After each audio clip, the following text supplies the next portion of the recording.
Hello नमस्कार दोस्तों, कैसे हो सब। दोस्तों लास्ट वीडियो के अंदर हमने ज्योग्राफी का जो हिमालय का जो पार्ट था वो हमने कंप्लीट कर लिया था। देखो दोस्तों, हिमालय के जस्ट बाद जो आपका अगला जो चैप्टर आता है वो भारत का मैदानी क्षेत्र है। ठीक है दोस्तों, और इस मैदान में अगर देखा जाए तो भारत के मैदानों को हमने यहाँ पे 6 भागों में बांटा है। 6 भाग कौन कौन से बच्चों? सबसे पहले बात करते हैं हम, पहला जो मैदान आता है उस मैदान को कहा जाता है भाबर प्रदेश। उसके बाद जो दूसरा मैदान आता है उसको कहा जाता है दोस्तों तराइन प्रदेश। और तीसरा जो मैदान आता है बच्चों उसको क्या बोला जाता है? बांगर प्रदेश बोला जाता है। चौथा मैदान आता है वो खादर प्रदेश कहलाता है। उसके बाद जो अगला मैदान आता है डेल्टा मैदान कहलाता है। उसके बाद जो आखिरी जो बच गया वो आपका मरुस्थलीय मैदान कहलाता है। देखिए दोस्तों, मैदान बनते कैसे हैं? मैदान बनते हैं दोस्तों पानी के प्रवाह से और मिट्टी के निर्माण से दोस्तों। तो देखिए दोस्तों कैसे है। कोई नदी दोस्तों बहती है, कोई नदी किसी पहाड़ से बच्चों उतरती है तो वो अपने साथ गाद मिट्टी बहा कर लाती है। ठीक है, और वो गाद मिट्टी है ना नीचे आकर मैदानों में बिछ जाती है। इस गाद मिट्टी के कारण जो मैदान का निर्माण होता है बस दोस्तों वो हम इनमें से किसी एक मैदान को हम उसमें बोल लेंगे। देखिए दोस्तों कैसे बनते हैं मैदान, हम उसको यही चीज करेंगे यहां पे। तो सबसे पहले देखिए दोस्तों, जो लास्ट चैप्टर के अंदर हमने जो हिमालय किया था, हिमालय के बाद बच्चों देखिए कैसे होएगा। ये मैं यहां पे हिमालय बना देता हूं। अब मैंने थोड़ी देर पहले आपको बताया था कि जो नदियां हैं, नदियों के द्वारा ही क्या बनते हैं? मैदान बनते हैं। तो देखिए दोस्तों, कोई नदी है दोस्तों वो यहां से उतरी, कोई नदी यहां से उतरी तो अपने साथ क्या बहा कर लाएगी? अपने साथ वो मिट्टी को बहा कर लाएगी। जो कूड़ा कचरा है, जो अवशिष्ट है, जो पत्थर के टुकड़े हैं उनको ये नीचे लेकर आएंगे। अब ऊपर से नीचे दोस्तों क्या है? ढलान है। तो ढलान के माध्यम से ये क्या होएगा? ये जो पत्थर वगैरह है लुढ़क के नीचे आ जाएंगे। अब ऊपर से नीचे पानी आ रहा है तो पानी का प्रेशर ज्यादा है तो ऊपर से नीचे आने में कोई दिक्कत नहीं आएगी। लेकिन यहां पे जैसे ही तल हटी के अंदर ये पत्थर आएंगे, अब ये पत्थर बह नहीं पाएंगे क्योंकि यहां पे क्या है? एक समतल मैदान है। अब पानी इनके अंदर आके क्या हो जाएगा? गायब हो जाएगा। तो ये जो मैदान है ना बच्चों, यहां पर आपको क्या दिखाई देते हैं? यहां पर आपको पत्थर ही पत्थर दिखाई देते हैं। इस पत्थर के मैदान को क्या बोला जाता है बच्चों? इस पत्थर के मैदान को भाबर प्रदेश के नाम से जाना जाता है। क्या कहा जाता है दोस्तों? भाबर प्रदेश। यानी कि अगर आप बात कर, तो जैसे कि मैं बात करता हूं, आप उत्तराखंड की बात करते हो, आप जैसे कि हरिद्वार की बात करते हो, तो वहां पे जब नदियां पहाड़ों से नीचे आती है तो वहां पे आपको क्या दिखाई देते हैं? नदियों के किनारे पत्थरों के ढेर लगे दिखाई देते हैं। वहां के मैदानों में क्या है दोस्तों? वहां पे पत्थर ही पत्थर है। वो पत्थर आए कहां से? वो पत्थर पहाड़ों के ऊपर से आए, पानी के माध्यम से नीचे आए, नीचे आकर वो इकट्ठे हो गए यहां पे। ठीक है दोस्तों, तो यहां पे इन पत्थरों के मैदान को ही क्या कहा जाता है? भाबर प्रदेश के नाम से या भाबर मैदान के नाम से इसको जाना जाता है। ये है कहां पे?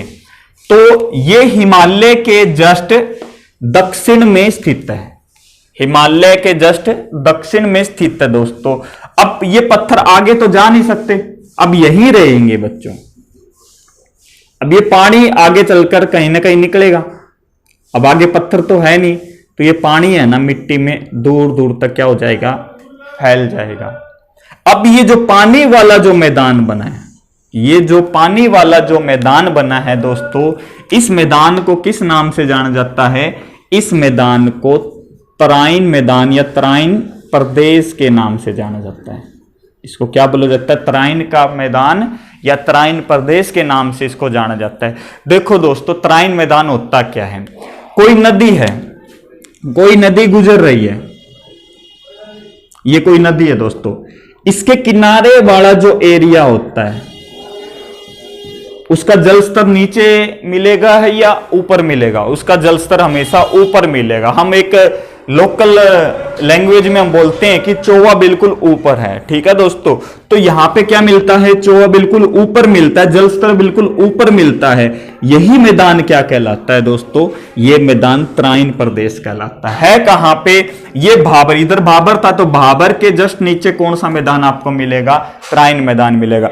अगर दोस्तों अगर आपसे पूछा जाए कि भाबर मैदान कहां स्थित है, तो जस्ट आप देख लीजिए, ये हिमालय के जस्ट नीचे तलहटी में जो मैदान होता है वो मैदान कौन सा है, वो आपका भाबर मैदान है। उससे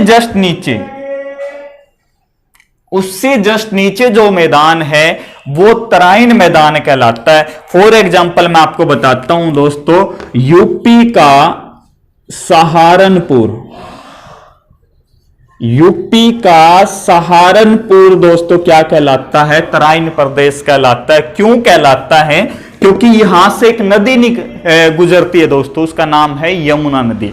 तो यमुना नदी के किनारे का जो मैदान है दोस्तों क्या कहलाएगा, तराइन का मैदान। अपने हरियाणा में बात की जाए दोस्तों तो कौन सा मैदान,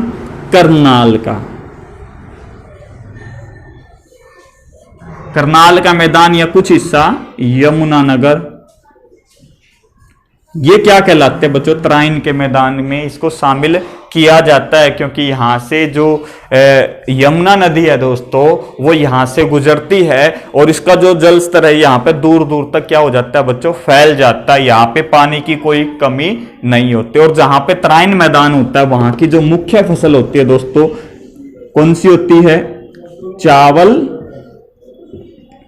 तथा गन्ना। अब हरियाणा में बात करेंगे तो दोस्तों चावल सबसे ज्यादा कहां होता है, करनाल में होता है क्योंकि तराइन मैदान है। गन्ना सबसे ज्यादा कहां होता है, तो यमुनानगर में होता है क्योंकि तराइन मैदान है। यूपी के सहारनपुर एरिया में भी गन्ना आपको बहुत ज्यादा मिलेगा क्योंकि इस फसल के लिए पानी की लागत बहुत ज्यादा चाहिए। तो ये हमेशा ऐसी जगहों पे होंगे जहां पे पानी की कोई कमी ना हो, जहां की मिट्टी के अंदर नमी हमेशा बनी रहती है। तो तराइन प्रदेश कौन सा होता है, जहां पर, अगर मैं इसकी डेफिनेशन अगर आप करना चाहते हो तो डेफिनेशन देखिए दोस्तों, पहली डेफिनेशन क्या आएगी कि यह भाबर प्रदेश के जस्ट दक्षिण में स्थित है, पहली बात। दूसरी बात, यहां पर नदियां, देखो बच्चों यहां पे ये जो नदियां थी जब ये पत्थरों के अंदर प्रवेश करते हैं, नदियों का पानी पत्थरों के अंदर प्रवेश करता है तो नदियां क्या हो जाती है, विलुप्त हो जाती है क्योंकि पत्थर ऊपर दिखाई देगा, उनके नीचे पानी आपको दिखाई देगा।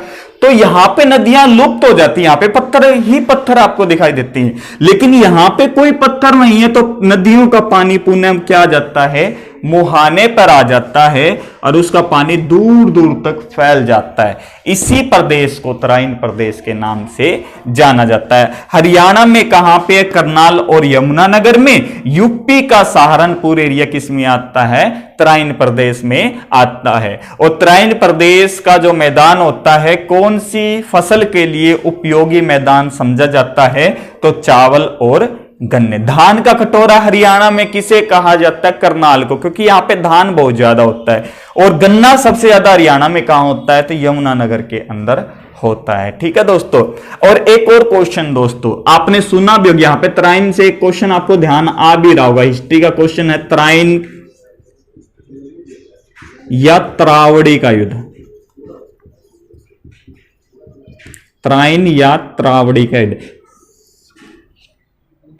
कब हुआ था। तो दोस्तों ये तराइन के 3 युद्ध थे। सबसे पहला युद्ध हुआ था कब, 1191 ईस्वी में। दूसरा युद्ध कब हुआ था, 1192 ईस्वी में। और तीसरा युद्ध कब हुआ था दोस्तों, 1215 ईस्वी में। तराइन का जो पहला युद्ध था 1191 में मोहम्मद गोरी तथा पृथ्वीराज चौहान, जीता कौन, पृथ्वीराज चौहान। दूसरा युद्ध भी इन्हीं के बीच में, लेकिन जीता कौन, मोहम्मद गोरी यहां पे जीत जाता है। और तीसरा युद्ध किस किस के बीच में हुआ था, तराइन का तीसरा युद्ध, तो ये हुआ था गुलाम वंश के शासक इल्तुतमिश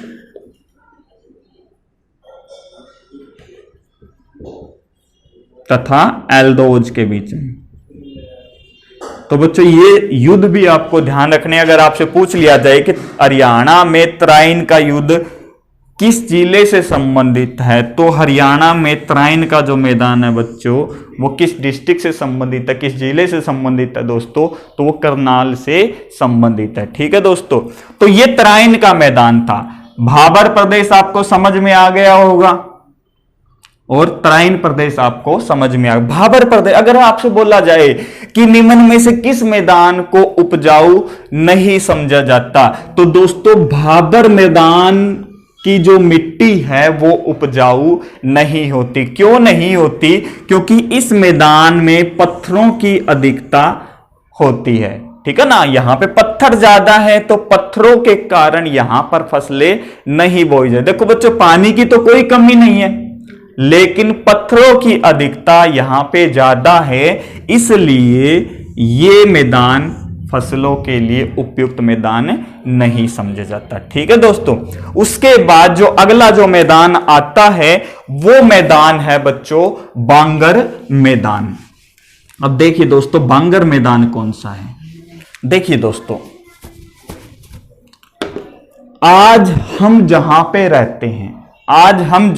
रहते हैं, जिस मैदान में हम रहते हैं, हमारे खेत है, हमारे घर है, हमारे शहर बसे हुए हैं, तो ये मैदान की मिट्टी आई कहां से? तो दोस्तों ये आई कहां से है कि पुराने टाइम में नदियां इन मैदानों से गुजरती थी, उनका पानी यहां पे बहता था। तो दोस्तों क्या हुआ, वो नदियां यहां पर मिट्टी बिछा दी उन नदियों ने, लेकिन आज वो नदियां क्या हो गई है, विलुप्त हो गई हैं और यहां पे एक मिट्टी का मैदान बन गया है। इसी मैदान को क्या कहा जाता है दोस्तों? बांगर मैदान। इस मैदान को किस नाम से जाना जाता है? बांगर मैदान के नाम से इसको जाना जाता है। डेफिनेशन कैसे आएगी बच्चों कि हम इसको ये बोल सकते हैं कि नदियों के द्वारा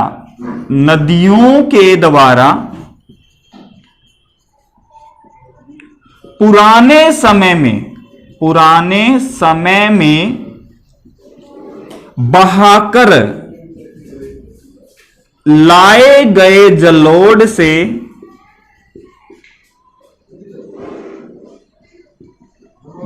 से जिन मैदानों का निर्माण होता है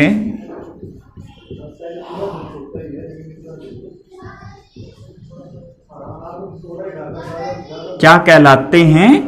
बांगर मैदान। क्या कहलाते हैं दोस्तों? बांगर मैदान। कि आज मिट्टियां नहीं बिछ रही है, लेकिन पुराने समय में नदियां उन मिट्टियों को यहां पे लाके उन्होंने यहां पे बिछाया था और उनसे जो मैदान बना था उस मैदान को बांगर मैदान के नाम से जाना जाता है दोस्तों। ठीक है दोस्तों, तो ये बांगर मैदान हो गया और बांगर मैदान की मिट्टी फसलों के लिए उपयुक्त मिट्टी समझी जाती है। ठीक है दोस्तों, उसके बाद जो अगला जो मैदान है जिसको हम बोलते हैं खादर मैदान, अगला जो मैदान है वो क्या कहलाता है? खादर मैदान कहलाता है। खादर मैदान कौन सा होता है? अब बांगर मैदान में और खादर मैदान में फर्क क्या है दोस्तों, वो हम यहां पे देखते हैं। तो बांगर मैदान में तो मैंने बताया था कि नदियों के द्वारा पुराने समय में बहाकर लाए गए जलोढ़ से इनका निर्माण होता है, लेकिन खादर मैदान का निर्माण कैसे होता है दोस्तों वो देखिए। अब भारत के दोस्तों काफी सारे एरिया ऐसे हैं जहां पे मानसून के दिनों में क्या आती है? बाढ़ वगैरह आती है। तो बाढ़ आती है दोस्तों तो क्या होता है? चारों तरफ पानी ही पानी क्या हो जाता है? इकट्ठा हो जाता है। ठीक है दोस्तों, चारों तरफ पानी ही पानी इकट्ठा हो जाता है। जब वो पानी सूखता है तो आप क्या देखते हो दोस्तों कि लास्ट में एक कीचड़ की परत बैठ जाती है। ठीक है दोस्तों, कीचड़ की परत बैठ जाती है। अब वो परत सूखती है तो एक नई मिट्टी का मैदान वहां पे आपको दिखाई देगा। वही मैदान क्या कहलाता है दोस्तों? खादर मैदान कहलाता है। एग्जाम्पल में देखिए दोस्तों, किसी गांव में एक नए जोहड़ का निर्माण हुआ। ठीक है दोस्तों, वो आज बिल्कुल साफ है उसका नीचे तल है वो बिल्कुल पक्का बना हुआ है, सीमेंट का बना हुआ है, लेकिन कुछ साल के बाद हम देखेंगे, जब आज हमने उसके अंदर पानी छोड़ दिया, कुछ साल के बाद जब वो पानी सूखेगा तो आप क्या देखोगे कि उसके अंदर कीचड़ की एक परत बैठ गई, और वो परत सूख जाती है तो एक मिट्टी के मैदान का नई मिट्टी के मैदान का निर्माण हो गया। वही मैदान क्या कहलाता है? खादर मैदान कहलाता है। तो इसकी डेफिनेशन कैसे आएगी कि नदियों के द्वारा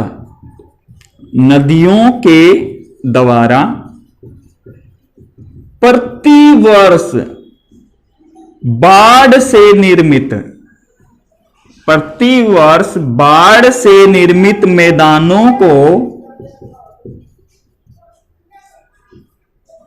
क्या कहा जाता है?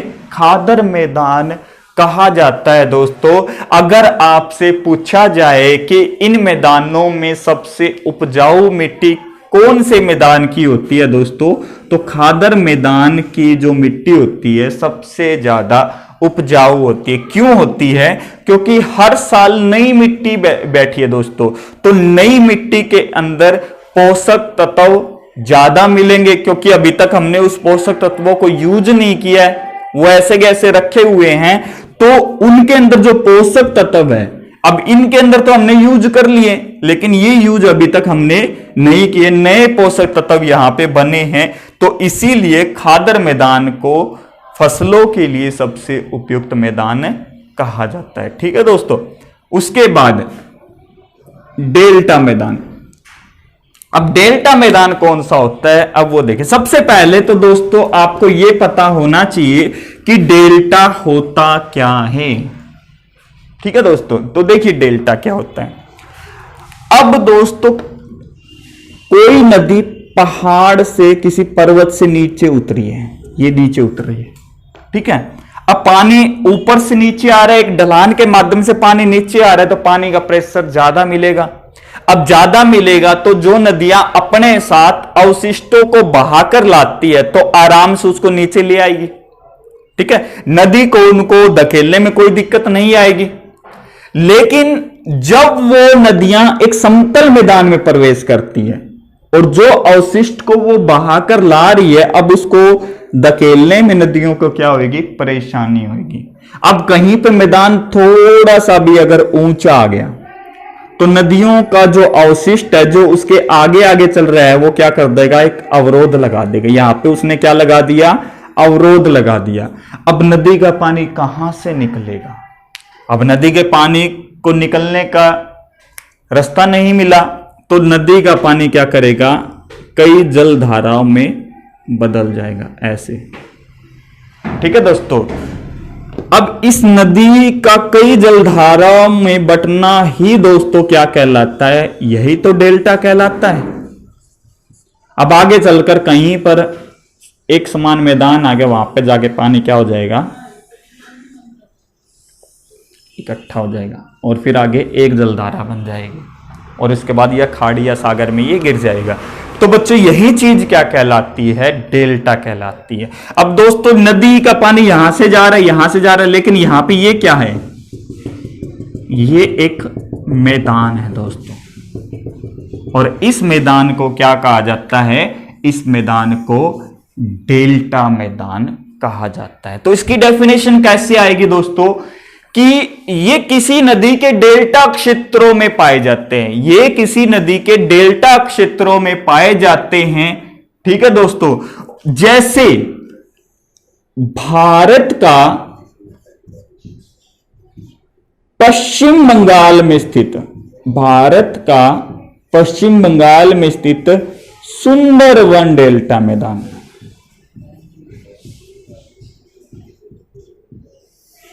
भारत का पश्चिम बंगाल में स्थित सुंदरवन डेल्टा मैदान विश्व का सबसे बड़ा नदी डेल्टा मैदान है। ठीक है दोस्तों, यहां पे बनता है पश्चिम बंगाल में। अगर आपसे पूछा जाए कि किस नदी पर बनता है सुंदरवन डेल्टा, भारत में किस नदी पर बनता है, तो दोस्तों ध्यान रखना गंगा नदी पर बनता है।